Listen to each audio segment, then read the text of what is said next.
नमस्कार, आप देख रहे हैं देश दिन भर। मैं हूं आपके साथ ऋतु तिवारी पोखरियाल। बुलेटिन की शुरुआत करेंगे। बीजेपी राष्ट्रीय कार्यकारिणी की बैठक लगातार जारी है। एनडीएमसी सेंटर में बीजेपी राष्ट्रीय कार्यकारिणी की यह बैठक चल रही है। केंद्रीय गृह मंत्री अमित शाह और जेपी नड्डा बैठक में मौजूद हैं। सीएम योगी समेत बीजेपी के कई दिग्गज पदाधिकारी बैठक में मौजूद हैं। यूपी बीजेपी अध्यक्ष भूपेंद्र चौधरी, संगठन महामंत्री धर्मपाल बैठक में मौजूद हैं। पूर्व डिप्टी सीएम दिनेश शर्मा भी बैठक में मौजूद हैं। सीएम शिवराज सिंह चौहान, भूपेंद्र पटेल बैठक में मौजूद हैं। पूर्व मुख्यमंत्री तीरथ सिंह रावत भी बैठक में शामिल है। विदेश मंत्री एस जयशंकर भी बैठक में मौजूद है। 2024 लोकसभा चुनाव समेत कई अहम मुद्दों पर मंथन जारी है। तो देखिए, 10 बजे से ये बैठक शुरू हुई थी। आज बैठक का दूसरा और अंतिम दिन है। 2 दिवसीय ये बैठक थी और आज इस बैठक का समापन हो जाएगा। लेकिन उससे पहले देखिए, चिंतन मंथन अभी भी जारी है। 10 बजे से ये बैठक शुरू हुई थी और प्रधानमंत्री के संबोधन के साथ, उद्बोधन के साथ बैठक का समापन होगा।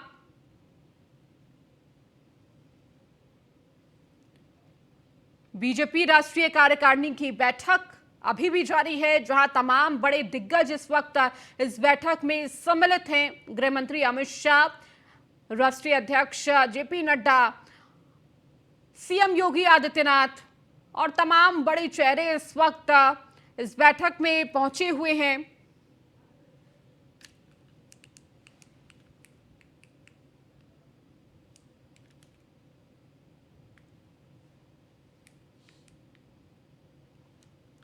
केंद्रीय मंत्री अमित शाह और जेपी नड्डा बैठक में मौजूद। सीएम योगी समेत बीजेपी के कई दिग्गज पदाधिकारी बैठक में मौजूद है। और जहां पे कल राजनीतिक मुद्दों पर मंथन चला था, तो आज आर्थिक और सामाजिक मुद्दों पर बातचीत होगी। इसके साथ ही साथ मिशन 2024 की तैयारियों में इस वक्त बीजेपी है और आने वाले 9 राज्यों में विधानसभा चुनाव, उसको लेकर भी तमाम तैयारियां की जा रही है। और कल जिस तरह से तमाम जानकारियां दी प्रेस कॉन्फ्रेंस के माध्यम से भी कि अभी इस वक्त विधानसभा चुनाव बहुत महत्वपूर्ण है और 9 के 9 राज्यों में बीजेपी का कमल खिलना चाहिए। और इसके साथ ही आने वाले 2024 की तैयारियां क्या कुछ है, संगठन के तौर पर क्या काम किए जा रहे हैं, इसका भी रिपोर्ट कार्ड लिया गया है। देखिए, तमाम प्रदेशों के जो प्रदेश अध्यक्ष हैं वो पहुंचे हुए हैं और अपने अपने प्रदेशों में संगठन के द्वारा क्या कुछ स्थिति है, संगठन की क्या मजबूती है, कौन सा विभाग संगठन में इस वक्त संभाल रहा है, इसकी भी जानकारी ली गई। देखिए, बड़े बदलाव भी संगठन में भी हो सकते हैं, इसे लेकर भी निर्णय लिया जा सकता है। और क्या कुछ काम किया गया है, केंद्र सरकार की योजनाओं को जनता तक कैसे पहुंचाना, इन तमाम मुद्दों पर मंथन चिंतन जारी है।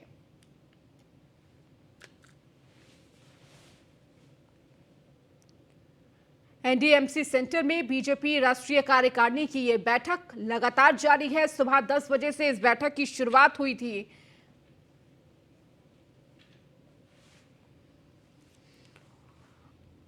कल इस बैठक की शुरुआत रोड शो के माध्यम से हुई थी। प्रधानमंत्री का रोड शो, जहां एक तरफ ये प्रदर्शित किया जा रहा था गुजरात की जीत को, प्रधानमंत्री को इसका श्रेय दिया जा रहा था। और देखिए, बड़े ही उत्साह, बड़े ही भव्यता के साथ इस रोड शो की शुरुआत हुई।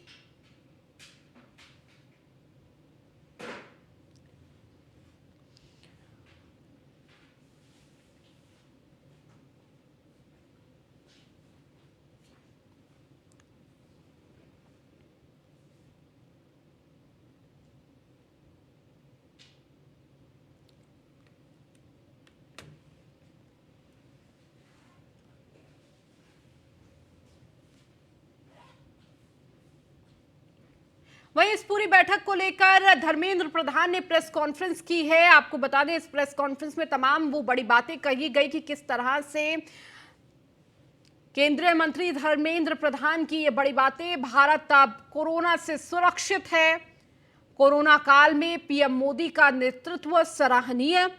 तो धर्मेंद्र प्रधान ने कहा कि देश का हर वक्त सशक्त है, भारत अब कोरोना से सुरक्षित है, कोरोना काल में पीएम मोदी का नेतृत्व सराहनीय रहा है, कोरोना काल में हमने कई देशों की मदद भी की है।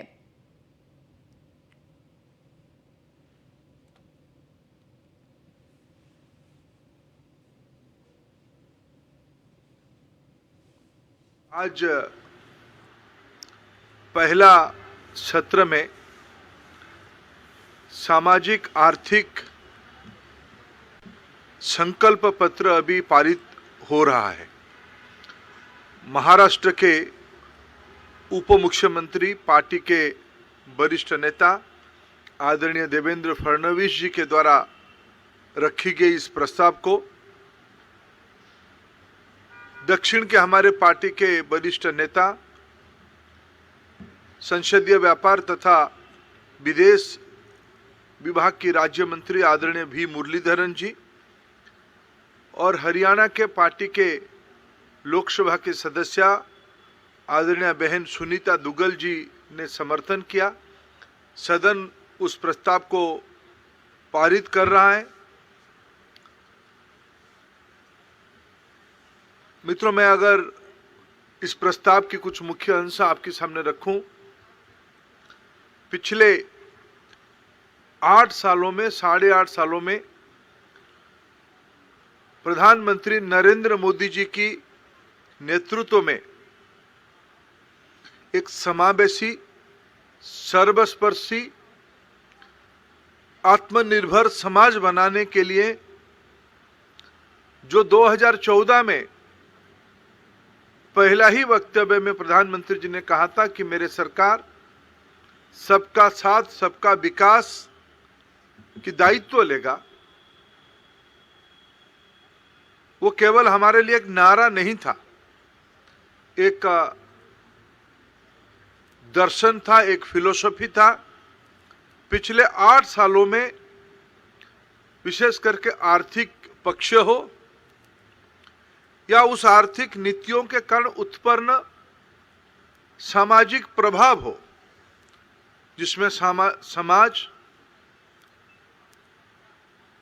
अधिकार की विषय रखने वाला समाज, हक की लड़ाई लड़ने वाला समाज आज आत्मनिर्भरता की ओर बढ़ी है, सशक्तिकरण की ओर बढ़ी है, एम्पावरमेंट की ओर बढ़ी है। खबरों में आगे बढ़ेंगे। उत्तर पूर्वी दिल्ली के शास्त्री पार्क इलाके से एक मामला सामने आ रहा है, जहां पर एक दुकान से बाइक सवार बदमाशों ने रुपयों से भरा बैग लेकर फरार हो गए। जब दुकानदार ने इसका विरोध किया तो दुकानदार को उन्होंने गोली मार दी। वहीं लोगों की भीड़ इकट्ठा हो गई और दुकानदार को पास के ही अस्पताल में भर्ती कराया। आपको बता दें कि पूरी वारदात सीसीटीवी कैमरे में कैद हो गई है। फिलहाल पुलिस ने मामला दर्ज कर सीसीटीवी अपने कब्जे में लेकर बदमाशों की तलाश शुरू कर दी है।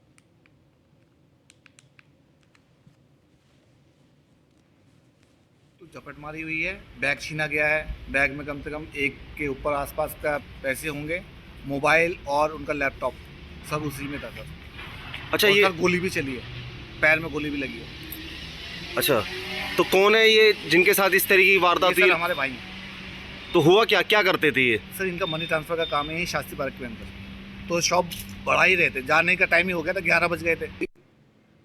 दिल्ली और उत्तर भारत में शीतलहर का प्रकोप जारी है। दिल्ली में जहां सोमवार को न्यूनतम तापमान 1.4 डिग्री सेल्सियस दर्ज किया गया, तो वहीं दिल्ली में शीतलहर को लेकर येलो भी जारी किया गया है। मौसम विभाग की माने तो अगले 5 दिनों के दौरान पंजाब, हरियाणा, दिल्ली और उत्तर प्रदेश में रात सुबह के समय कुछ हिस्सों में घना कोहरा छाया रहने की संभावना है। 18 जनवरी तक उत्तर पश्चिम और मध्य भारत के कई हिस्सों में न्यूनतम तापमान में लगभग 2 डिग्री सेल्सियस की ओर गिरावट आने की संभावना है। तो दिल्ली और उत्तर भारत में शीतलहर का प्रकोप अभी भी जारी रहेगा। सर्द हवाओं के कारण तापमान लुढ़केगा, तो अभी भी ठंड से राहत नहीं मिलने वाली है। कई हिस्सों में न्यूनतम तापमान 2 डिग्री सेल्सियस पहुंचा और लगातार घने कोहरे की चादर देखने को मिल रही है। तो सर्दी की ठिठुरन से लोग दो चार हो रहे हैं। दिल्ली में न्यूनतम तापमान 5 डिग्री के नीचे।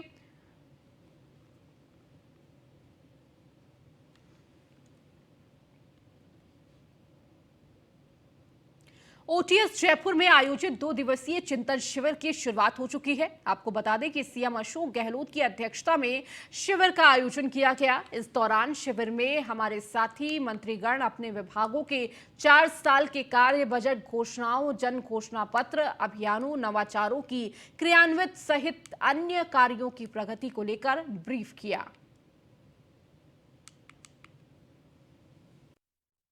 4 साल के उपलब्धि क्या क्या है, जो वादे किए थे हम लोगों ने जन घोषणा पत्र के अंदर, और जो बजट पेश किए थे, तो एक ये भावना थी कि हम लोग एक रिव्यू करें कि हम कहाँ तक पहुँचे हैं, कहाँ हमने उपलब्धि हासिल की है, कहाँ कमी नहीं है।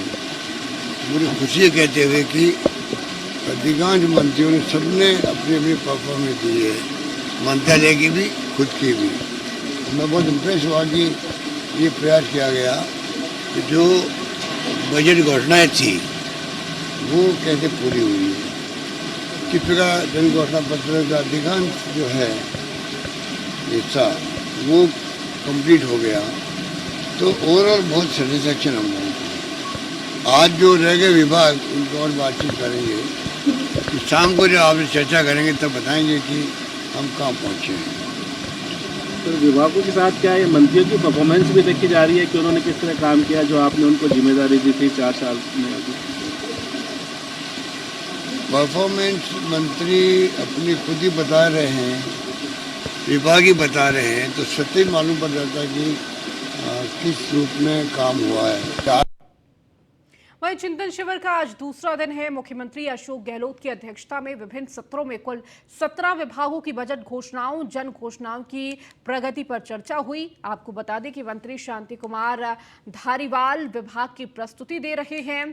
तो वहीं धारीवाल ने जयपुर मेट्रो प्रशासन शहरों के संग अभियान, रिवर फ्रंट आवासीय योजनाओं की जानकारी दी। वहीं इससे पहले चिंतन शिविर के प्रथम दिन स्वास्थ्य विभाग, शिक्षा विभाग, सहकारिता विभाग, कृषि विपणन, गोपालन, ऊर्जा विभाग, सार्वजनिक निर्माण विभाग, जल संसाधन विभाग, पर्यटन विभाग, विज्ञान और प्रौद्योगिकी विभाग की घोषणा की। प्रगति और नवाचारों पर चिंतन किया जा चुका है।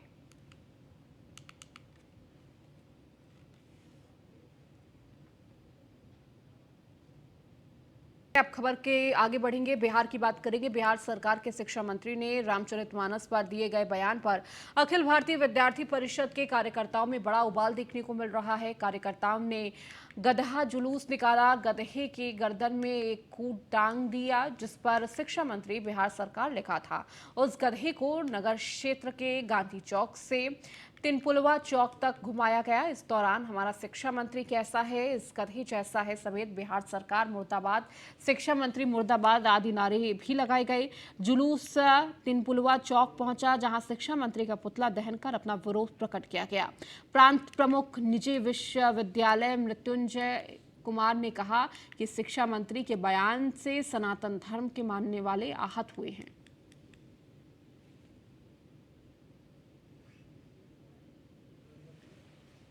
नहीं होता थेथरोलॉजी अगर वो नहीं करते तो आज हम लोग उनका ये क्या बोलते हैं कंपेयर गधा से कैसे करते। आज गधा को भी अगर सही ज्ञान दे दिया जाए तो वो ढेचू करना सीख जाता है, लेकिन वो गधे से भी अव्वल दर्जा का गधा है जो उनको बार बार ये बताया जा रहा है कि आप जिस धर्म में हो आप उसी धर्म के रामचरितमानस का अपमान कर रहे हो। तो ये इसलिए हम लोगों ने गधा से उनकी तुलना करते हुए आज गधा को शिक्षा मंत्री का स्वरूप दे करके आज हम लोगों ने विरोध प्रदर्शन किया है। शायद इनसे भी उनको शर्म और लज्जा आए और अपने बयान को बदले। अभी हाल फिलहाल में विगत 2 दिनों पहले जो बिहार के शिक्षा मंत्री का जो रामचरितमानस के ऊपर आपत्तिजनक टिप्पणी आया, उसके लिए कड़े शब्दों में उसका विरोध करती है और अखिल भारतीय विद्यार्थी परिषद का यह स्पष्ट मत है तो इस प्रकार का विचार किसी भी धर्म के ऊपर एक गधे के समान व्यक्ति ही रख सकता है। एक विचारवान व्यक्ति का विचार ऐसा कदापि नहीं। अब खबर सीतामढ़ी से है, जहां सीतामढ़ी में पड़ोसी देश नेपाल में हुए विमान हादसे में भारत के तकरीबन 5 लोगों के मरने की खबर सामने आ रही है। वैसे नेपाल सरकार ने 72 लोगों के मरने की पुष्टि की है, जिसमें सीतामढ़ी जिले के भारत नेपाल सीमा स्थित बैरगनिया निवासी एक युवक की मौत हो गई है। मौत की घटना के बाद मृतक के घर में कोहराम मचा हुआ है। बताया जा रहा है कि हादसे में शव इतनी बुरी तरीके से झुलस चुकी है कि उसकी पहचान करने में मुश्किल हो रही है।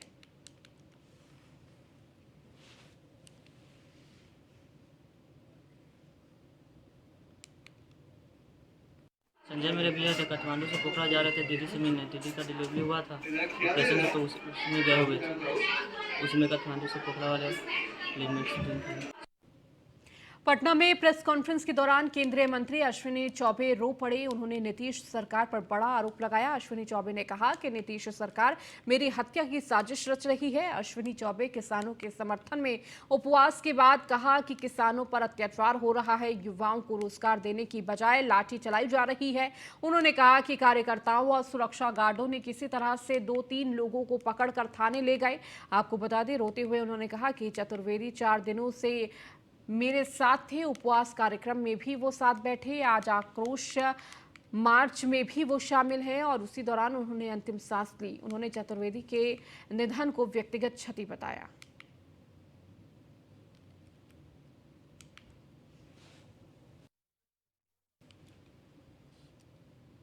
मधुबनी जिला के जयनगर थाना क्षेत्र के अंतर्गत इस्लामपुर मोहल्ले में एक 18 साल की नवविवाहिता की हत्या दहेज को लेकर कर दी गई। स्थानीय लोगों के द्वारा इसकी सूचना पुलिस को दी गई। पुलिस घटनास्थल पर पहुंचकर मृतका के पति को गिरफ्तार कर लिया। बताया जा रहा है कि स्थानीय लोगों द्वारा दहेज को लेकर पति ने पत्नी की हत्या कर दी। फिलहाल पुलिस मौत के सही कारणों की हकीकत की जांच कर रही है। शव को कब्जे में लेकर पोस्टमार्टम के लिए भेज दिया है।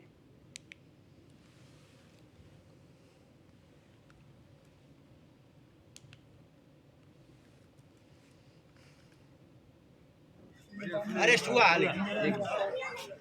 देखिए पापा इसाद के बाप का नाम, इसाद के बाप का नाम क्या हुआ? इधर ही कोना में था, इधर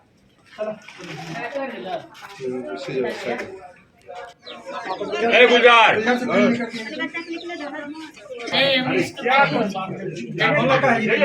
मीडिया से।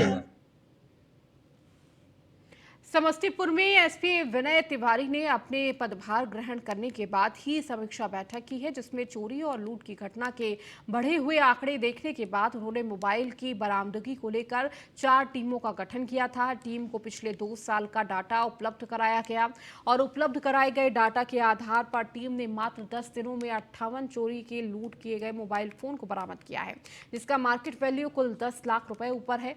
उन्होंने कहा कि मोबाइल चोरी की लूट की घटना के पिछले 10 साल के डाटा को खंगाला जाएगा और उसकी बरामदगी का प्रयास किया जाएगा। फिलहाल चोरी और लूट की गई मोबाइल फोन की बरामदगी के बाद उनके सही हकदारों को वापस सौंपा गया।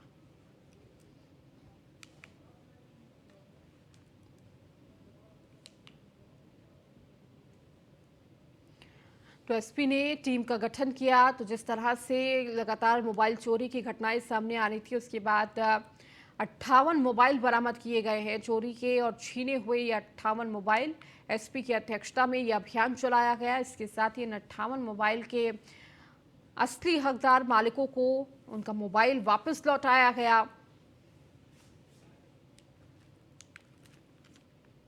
लोगों ने पिछले हफ्ते जैसे मैंने जिला ज्वाइन किया था तो उसके बाद समीक्षा बैठक की और जो रिव्यू किया तो उसमें पाया गया कि जो मोबाइल लूट की घटनाएं हो रही, मोबाइल छिनतई हो रही है, मोबाइल चोरी भी हो जाते हैं, मोबाइल खो भी जाते हैं, उन सब की घटनाओं को लेकर के कार्य योजना बनाई थी।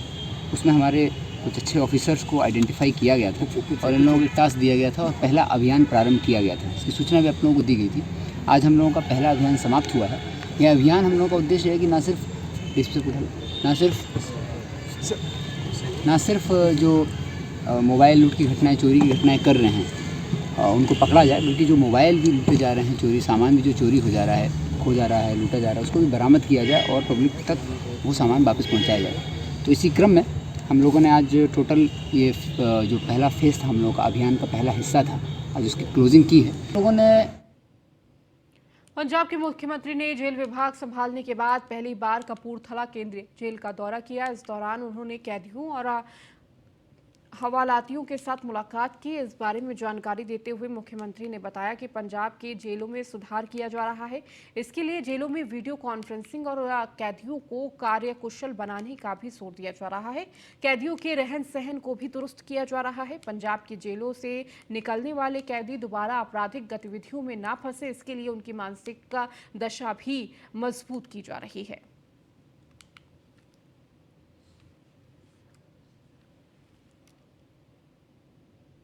चलिए, इस बुलेटिन में फिलहाल इतना ही। बने रहिए न्यूज़ 1 इंडिया के साथ।